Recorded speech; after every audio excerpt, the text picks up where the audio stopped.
Hello everyone. तो आज हम जानेंगे व्हाट इज़ जेई मेंस। ये बहुत इंपॉर्टेंट टॉपिक है क्योंकि जेई मेंस का पैटर्न हर ईयर चेंज होता रहता है, तो बच्चों को जानना पड़ेगा what is exactly JEE Mains is.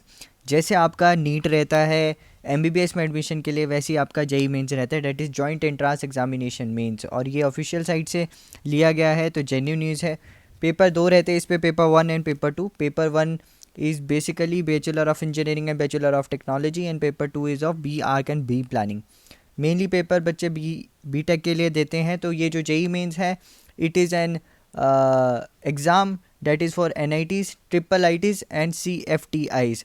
और ऑल्सो जो जेई मेन रहता है, ये एक एलिजिबिलिटी टेस्ट रहता है जेई एडवांस के लिए।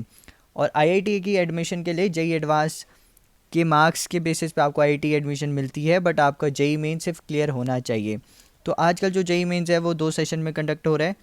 तो एक सेशन उसका जो रहता है, और ये इसलिए हो रहा है क्योंकि बच्चों को कई बार क्या रहता है, एक में स्कोर अच्छा नहीं रहता, तो आप दूसरे में पूरा ड्रॉप करके पूरा अपना वेस्ट ना करें ईयर।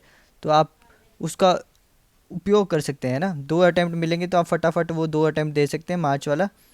और आगे बढ़ते हैं। तो इसका हम जानते हैं कि जेई मेन जो अभी दो सेशन होने हैं, एक paper one and paper to. तो पेपर वन जो है, हम उसी की बात करेंगे। जो पेपर वन है उसके दो सेशन है। अभी जो जैन में हुआ है टेट इज फ्रॉम 24 to 31, और अभी होने वाला है 6 अप्रैल के बाद, है ना, 6 अप्रैल to 12 अप्रैल तक सेशन टू। उसके बाद आपके रैंक्स आएंगे जेई मेंस के।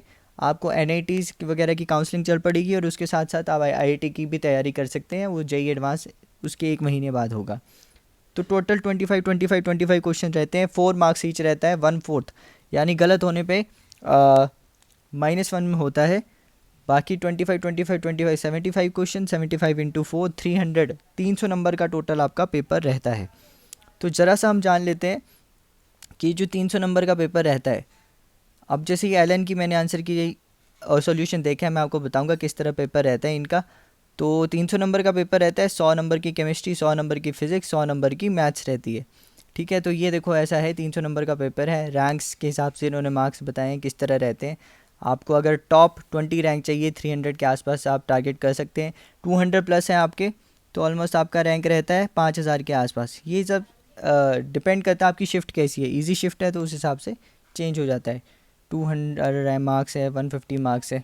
ठीक है, उसके अलावा जैसे ये मैंने आपको डाउनलोड करके रखे हैं ये पेपर। तो इस तरह रहता है, देखो जैसे 30 क्वेश्चन फिज़िक्स के आएंगे। जैसे 25 क्वेश्चन फिज़िक्स के आएंगे, तो 20 क्वेश्चन जो रहेंगे वो ऐसे रहेंगे जिसमें आपको एक मार्क करना है। जैसे ये 4 ऑप्शन है, 15वां क्वेश्चन देखते हैं। इसमें से राइट क्वेश्चन 1 है, तो आप उसको कंप्यूटर पे 1 मार्क करेंगे। सही है तो 4 मार्क्स, गलत है -1, छोड़ोगे तो 0। 20 क्वेश्चन ये इस तरह रहते हैं। बाकी जो 10 क्वेश्चन रहेंगे सेक्शन बी में रहेंगे। तो सेक्शन बी में आपके 10 क्वेश्चन रहते हैं, उसमें से आपको 5 अटैम्प्ट करने होते हैं, और उनके आंसर न्यूमेरिकल बेस्ड होते हैं। यानी उसमें ना नेगेटिव मार्किंग होगी, जैसे इस ये क्वेश्चंस दिए हैं। तो इनके जो आंसर रहेंगे वो आपके न्यूमेरिकल बेस्ड रहेंगे। यानी 10 है, 20 है, 30 है, तो ये 1 से 20, जो 20 क्वेश्चन रहेंगे शुरू में, वो आपको अटैम्प्ट करने हैं। उसका सही उत्तर होगा तो 4 नंबर, गलत है तो -1, नहीं करोगे तो 0। और बचे हुए 5 जो हैं वो आपने, जो सेक्शन बी में 10 क्वेश्चन होंगे, उनमें से आपने सिर्फ और सिर्फ 5 जो आपको आते हैं वो अटैम्प्ट करो। सही होंगे तो आपको नंबर मिलेंगे, गलत होंगे तो 0 मिलेगा। यानी कि जो न्यूमेरिकल बेस्ड वाले हैं वो सारे अटैम्प्ट करना, मतलब 5 क्वेश्चन जो 10 में से उनको अटैम्प्ट करो ज़रूर। ठीक है, इस तरह फिज़िक्स का भी रहता है और मैथ्स का भी रहता है। 25 क्वेश्चन। तो अभी जेई मेंस आने वाला है गाइस, दोनों शिफ्ट आने वाली है। अगर आप चाहते हैं इस तरह की अच्छे अच्छे आईआईटीज़ एनआईटीज़ में एडमिशन लेना, वर्ल्ड के बेस्ट इंजीनियरिंग कॉलेजेस में पढ़ना, तो अपनी मेहनत स्टार्ट कर दीजिए बहुत अच्छे से। All the best guys.